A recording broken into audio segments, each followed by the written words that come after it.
Recently, we had a challenging project in the Boston area. It was an antique colonial that had been closed up for years. Historically significant house. It had a pretty bad mold problem. When I first walked in there, I looked at it and said, well, this is going to have to be removed. Just take these walls down, take this woodwork off, because it was so deeply contaminated.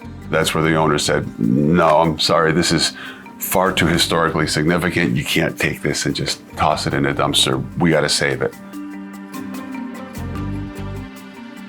So it was very challenging, first of all, to figure out what was the underlying issue, what caused this problem in the first place.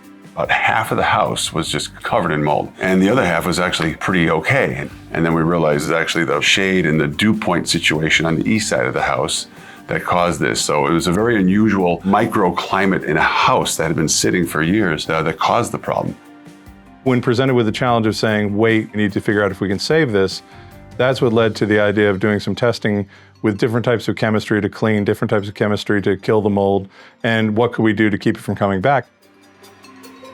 We knew that hydrogen peroxide would probably react very well.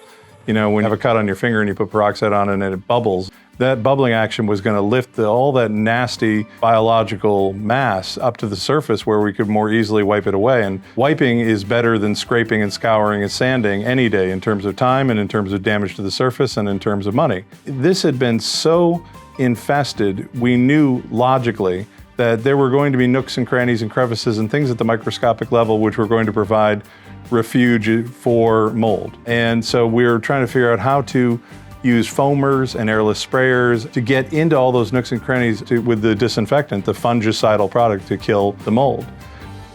The final step was the prevention product, the mold-resistant coating. You'd think that coming in with an alternative solution would have also busted the budget. It was quite the contrary. We actually ended up saving time, labor, and money. You had priced out replacements for that woodwork and what that was going to cost compared to the clean, kill, coat approach. I mean, wasn't it a fourfold factor? A fourfold factor, right. And even then, we'd be losing the historical beauty of the horsehair plaster walls with the old growth pine trim and wainscoting. To replicate it, even at 400% of the price, you'd still be looking at new construction sheetrock walls. And you're going to have to wait for all that carpentry to be done. Right. So it was a 1-week job. It would have been a 4 or 5 week job at least. So save time, save the budget, and we're going to save historically significant components. It just felt good to be able to save all that.